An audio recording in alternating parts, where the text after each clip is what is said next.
স্বাস্থ্যগত দিক থেকে সে আনফিট, আর্থিকভাবে আনফিট, তারপরে শারীরিকভাবে আনফিট, এরপরে সম্পত্তি নাই, বাড়ি নাই, গাড়ি নাই, থাকার জায়গা নাই, অকর্মণ্য, বেকার কোম্পানি ঢাকা।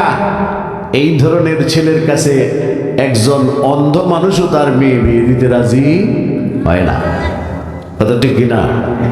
এজন্য আমার মা বোনদের জন্য জান্নাতে যাওয়া অতি সহজ।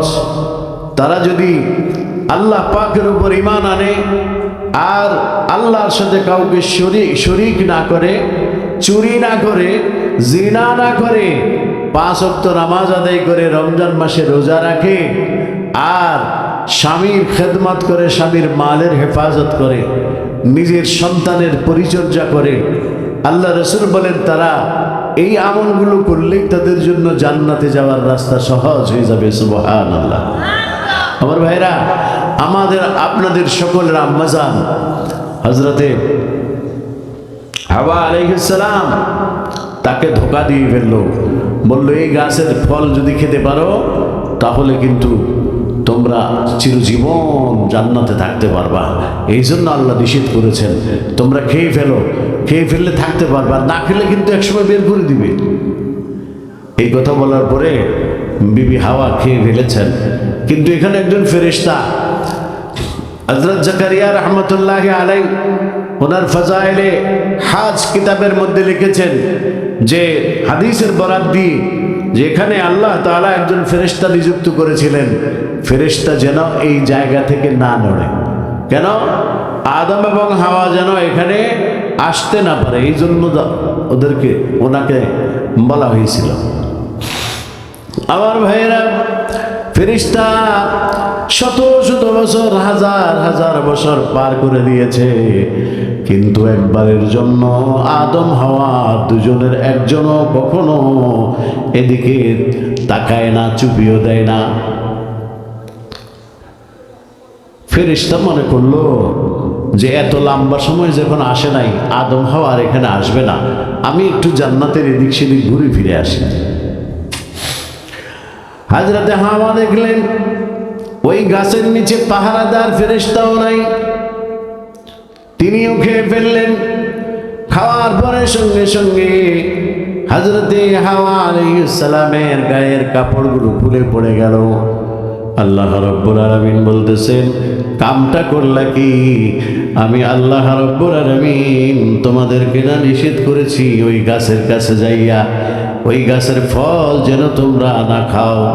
খাইবা তো দূরের কথা, কাছেও যেও না।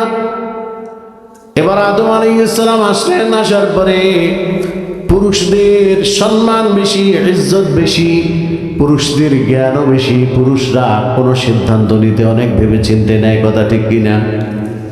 কথা কয় না? না সব বিবিদের কাছে দিয়ে দিছেন? হ্যাঁ, সব প্রাইম মিনিস্টার বানায় দিছেন নাকি? না হোম মিনিস্টার বানায় দিছেন? বিবিদেরকে আদম আলাইহিস সালামকে বলতেছে, আদম আপনি এটা খান, আমি খেয়েছি। আদম বলে না না, আমি খাবো না। কিতাবের মধ্যে লেখে 100 বছর পর্যন্ত ওই গাছের ফল পেড়ে আদম আলাইহিস সালামের পিছনে পিছনে দৌড়াইছে। আদম আলাইহিস সালাম বলে আমি খাবো না, এটা আল্লাহ নিষেধ করেছেন। তুমি খাওয়ার পরে তোমার কি অবস্থা? সর্বশেষ আমাদের এখনো এই অভ্যাসটা আছে, বিবির কাছে আমরা দুর্বল। কি কর? বেগম সাহেবের কাছে সব সাহেবরা কি, হাকিম সাহেব, জজ সাহেব ফাঁসির আদেশ করবে আগামীকাল। রাতের অন্ধকারে বড় বোয়াল মাছ কিনছে একটা, 30 কেজি ওজনের, 10 কেজি 15 কেজি ওজনের কিনে এটার ভিতরে একেবারে বড় টাকার বান্ডিল ঢুকায় দিয়া, তারপরে মাছের মুখ বাইন্দা সুন্দর করে নিয়া বেগম সাহেবের বাড়িতে গিয়ে হাজির। দারোয়ানার সাথে লাইনঘাট সব ঠিক করছে যে মাছের প্রতি সব রাজা বাদশারাও দুর্বল, মাছ দেখলে সবাই তাদের এরকম যাত্রা থামায় দেয়। কথা ঠিক কিনা? যেই দেখে মাছ খালের মধ্যে, বিলের মধ্যে মাছ লাফাইতেছে, তখন বাদশাহ বলে এই থামা, মাছের তামসা দেখে লই। এই মাছ যখন বিবি বেগম সাহেব দেখে, বেগম সাহেব মাছের লোভ আর সামলাইতে পারে না, বলে রেখে যাও, দেখি আমি স্যারকে রাত্রে বুঝাইয়া তোমার মামলাটা এদিক সেদিক করে দিতে পারি কিনা।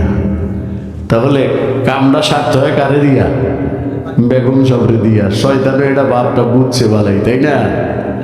আদম আলাইহিস সালাম কয় তোর যন্ত্রণায় আর পারলাম না, আচ্ছা যখন তুইও খাইছ আমিও খাই। খাওয়ার পরে আদম আলাইহিস সালামও সর্বনাশ হয়ে গেছে, ওনারও পরনের কাপড় ছুঁড়ে উড়ে পড়ে গেছে।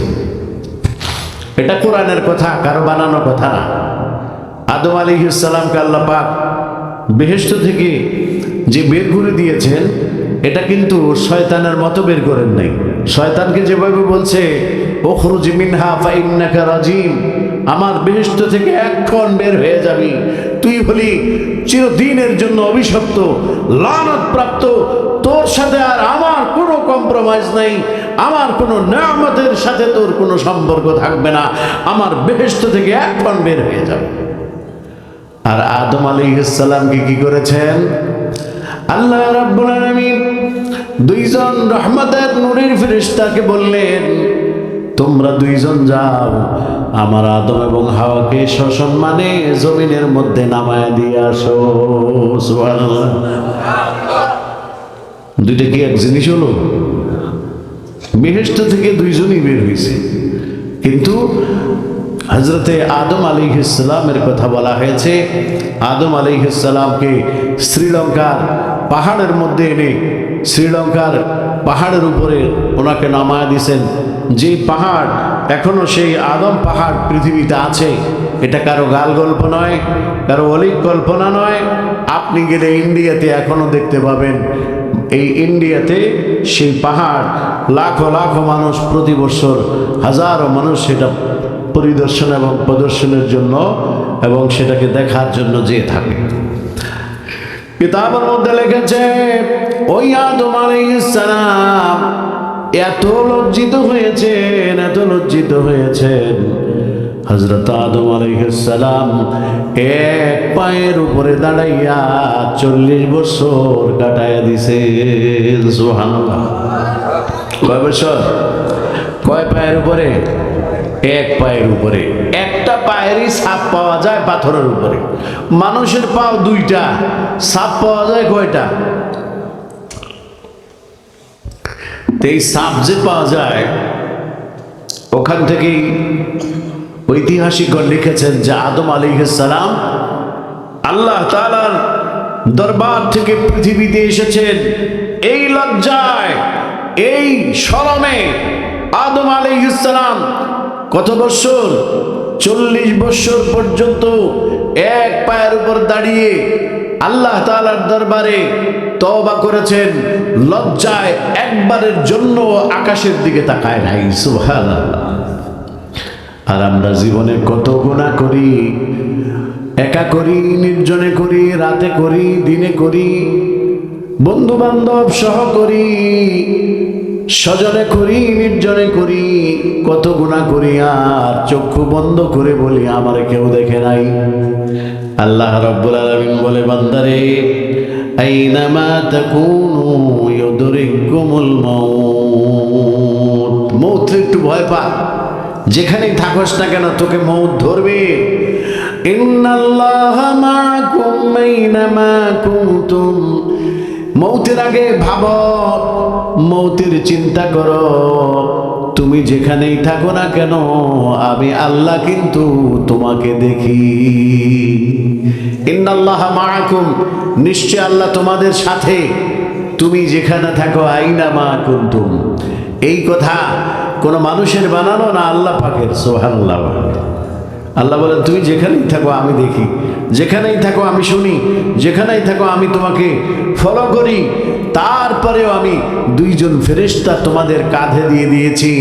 কিরামান কাতিবিনা ইয়ালামুনা মা তাফআলুন ইন্নাল আবরারা লাফি নাঈমিন ওয়া ইন্নাল ফুজ্জারা লাফি জাহিম। আল্লাহু আকবার।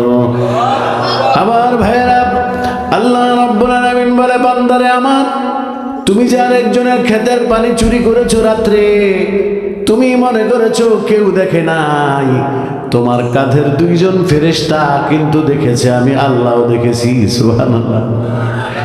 তুমি যে আরেকজনের ক্ষেতের কাঁচা মরিচ চুরি করেছো, আরেকজনের ক্ষেতের টমেটো চুরি করেছো, আরেকজনের লাউ চুরি করে নিয়ে গেছো, তোমার গরু দিয়ে আরেকজনের ক্ষেত খাওয়াইছো, তুমি যে ক্ষেত কাটতে গিয়ে লাইল ঠেলে আরেক এক হাত আগায়া তুমি লাইল বানছো, আরেকজনের জমিন দখল করেছো, আরেকজনের সম্পদ দখল করেছো, আমি আল্লাহ রাব্বুল আলামিন সব কিছু দেখতেছি। আমি আল্লাহ এখন কিছু বলি না, কিন্তু কিয়ামতের ময়দানে আমি আল্লাহ পাক প্রত্যেক বান্দার যার যার হক আমি আল্লাহ বুঝাইয়া দেব। এক বিঘত পরিমাণ জমিন যদি কেউ কারো অন্যায় ভাবে দখল করে খায়, আল্লাহ নবী বুখারী শরীফের হাদিস, আল্লাহ রাসূল বলেছেন, খবরদার কিয়ামতের ময়দানে 7 তবক জমিনকে আল্লাহ পাক ওই বান্দার গর্দানের মধ্যে ঝুলায় দিবে। মারাত্মক কঠিন শাস্তির কথা বলেছে। বান্দার হক আর আল্লাহর হক, এই দুই যদি কারো ঠিক থাকে তাহলে সে অবশ্যই জান্নাতি। বান্দার ভিতরে কে রয়েছেন? আমি যেই কোরআনের আয়াতে কারিমা দিয়ে শুরু করেছি, আল্লাহ পাক বলেন প্রথম হক হলো আল্লাহ রব্বুল আলামিনের। কার হক? জোরে বলুন, কার? আল্লাহর হক। وَقَضَى رَبُّكَ أَلَّا تَعْبُدُوا إِلَّا إِيَّاهُ وَبِالْوَالِدَيْنِ إِحْسَانًا। কত সুন্দর কথা আল্লাহ পাকের। তোমার প্রভু সিদ্ধান্ত নিয়েছে, খবরদার, তোমার প্রভু সিদ্ধান্ত নিয়েছে, বারবার বুঝো, তোমার প্রভু সিদ্ধান্ত নিয়েছে। এটা আর কারো সিদ্ধান্ত না। তিনি সিদ্ধান্ত দিয়েছেন আল্লাহর সৃষ্টি এই মানুষ, জিন এবং ইনসান আল্লাহকে ছাড়া আর কারো ইবাদত করতে পারবে না। কথা বলে রাখেন, আর কারো ইবাদত করতে পারবে না। আল্লাহর ইবাদত যদি কেউ না করে তাতে আল্লাহ তাকে মাফ করে দিতে পারেন, কিন্তু আল্লাহর ইবাদত করলো না, কিন্তু মাখলুকের ইবাদত করে শিরক করলো, আল্লাহ পাক বলেন এটাকে আমি ক্ষমা করব না। ইন্নাল্লাহা লা ইয়াগফিরু আন ইউশরাকা বিহি ওয়া ইয়াগফিরু মা দুনা যালিকা লিমান ইয়াশা। আমার আল্লাহ বলেন সব অপরাধ ক্ষমা করে দিতে পারবো, কিন্তু যদি কেউ শিরক করে দুনিয়া থেকে আমার কাছে এসে হাজির হয়, আমি আল্লাহ পাক তাকে পরিষ্কার করে জান্নাতে দেওয়ার কোনো সুযোগ নাই। লা ইয়াদখুলুনাল জান্নাতা হাত্তা ইয়ালিজাল জামালু ফি সাম্মিল খিয়াত। আল্লাহ বলেন পৃথিবীর মানুষ জেনে রাখো, তুমি মুসলমান ইমানদার কত দামি। আমি কিয়ামতের ময়দানে কি ব্যবহার করব, দুনিয়ার কোনো মানুষ, দুনিয়ার কোনো জিন ইনসান যখন আমার সামনে হাজির হবে, সে যদি কাফের হয়, মুশরিক হয়, তার জন্য জান্নাতে যাওয়া এইরকম হারাম যেই রকম একটা সুইয়ের ছিদ্র দিয়ে একটা উট প্রবেশ করা অসম্ভব। ওই ব্যক্তিটা যে আমি আল্লাহর প্রতি ঈমান আনে নাই, মুহাম্মদুর রাসূলুল্লাহকে রাসূলুল্লাহ মানে নাই, তার সুন্নাত এবং আদর্শকে মানে নাই, ওই ব্যক্তি এইরকম জান্নাতে যাওয়া ওই কাফের বেঈমানের জন্য অসম্ভব, যেই রকম সুইয়ের ছিদ্র দিয়া উট প্রবেশ করানো অসম্ভব। বলেন একটা সুইয়ের ছিদ্র যেটা দিয়ে একটা চিকন সুতা ঢুকানোই বড় মুশকিল, তাই না আমার ভাইরা? কিন্তু আমরা আদম আলাইহিস সালামের সেই কথায় আসি, আমরা গুনাহ করার কারণে আমাদের মধ্যে অনুতপ্ততা আসে না, আমাদের মধ্যে অনুশোচনা আসে না। আমি জাতির হাজার হাজার কোটি টাকা চুরি করে নিয়ে গেছি, আমার ভিতরে অনুশোচনা নাই। আমি হাজার হাজার মানুষকে হত্যা করেছি, আমার ভিতরে অনুশোচনা নাই। আমি মানুষকে গুম করেছি, খুন করেছি, আমি মানুষকে আয়না ঘরে রেখেছি, আমার ভিতরে কোনো অনুশোচনা নাই। আমি চাই আমাকে আবার বাংলার জমিনে ক্ষমতা দাও, আবার মানুষের উপর আমি অত্যাচারের স্টিম রোলার চালাই। কথা ঠিক কিনা? একটা মানুষের মুখ দিয়েও কোনোদিন এই কথাটা মিডিয়াতে আসলো না যে আমরা এই 15 বছরে অন্যায় করেছি, জাতি আমাদেরকে ক্ষমা করে দেন। এই তো আদম সন্তানের স্বভাব নয়, এটা তো আদমের স্বভাব নয়, এটা হলো শয়তানের স্বভাব। জোরে বলুন, কার স্বভাব? আদমের স্বভাব কি? আদমকে যখন দুনিয়াতে পাঠাইলেন, আদম আল্লাহ দরবারে হাত তুলে কাঁদতেছেন, রব্বানা যালামনা আনফুসানা ওয়া ইল্লাম তাগফির লানা ওয়া তারহামনা লানাকুনান্না মিনাল খাসিরিন। আয় আল্লাহ, আমরা জুলুম করেছি, অন্যায় করেছি, অবিচার করেছি আমাদের নফসের উপরে। যদি তুমি আমাদেরকে ক্ষমা করে না দাও, আমাদের উপর রহম না করো, তাহলে আমরা চিরদিনের জন্য ধ্বংস হয়ে যাব।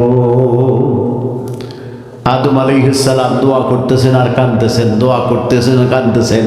দোয়াটা কি আপনারা বলতে পারেন সবাই?